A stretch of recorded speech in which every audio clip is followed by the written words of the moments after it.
Hi, it's Topher Grace, and these are my top 6 flicks that kind of inspired Take Me Home Tonight.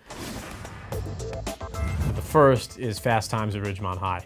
It's my favorite film from the 80s, and I guess because it didn't pull any punches. It is very funny about the subject matter it's talking about, but it's also very real, and they show everything, which was great when I was watching it in like 5th grade.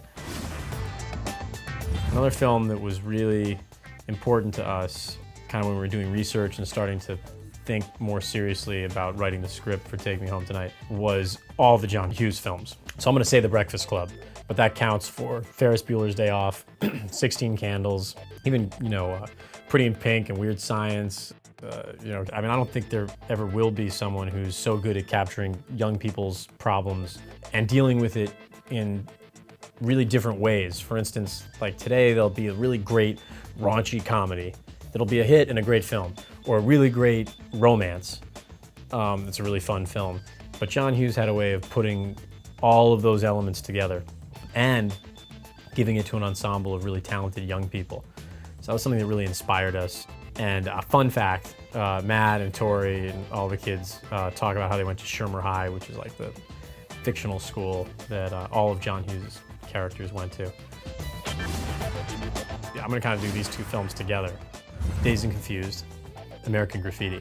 Both films take place 20 years in the past from when they were made, and all take place in one night. And I remember in the 90s being a real fan of Dazed and Confused, which took place in the 70s. And thinking, man, that's what it really must have felt like to live back there. They're not making fun of the 70s. That's really what it must have felt like to live then. Because I love that movie, I got into American Graffiti, which was made in the 70s, about the 50s.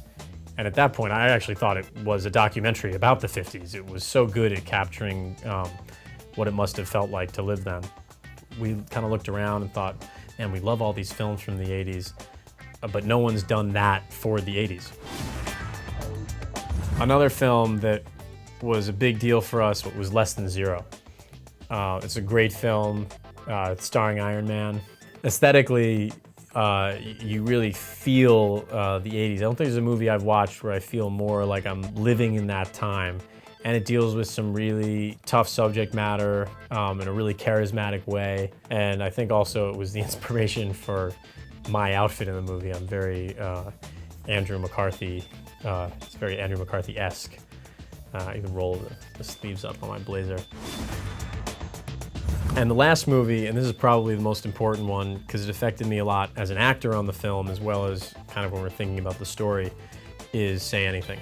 Now, Cameron Crowe also wrote Fast Times at Ridgemont High, but this was the first time he directed, and it's a brilliant film. It's got amazing music, it's got amazing dialogue and great moments between characters, and then it has Lloyd Dobler, who's probably the greatest 80s protagonist ever.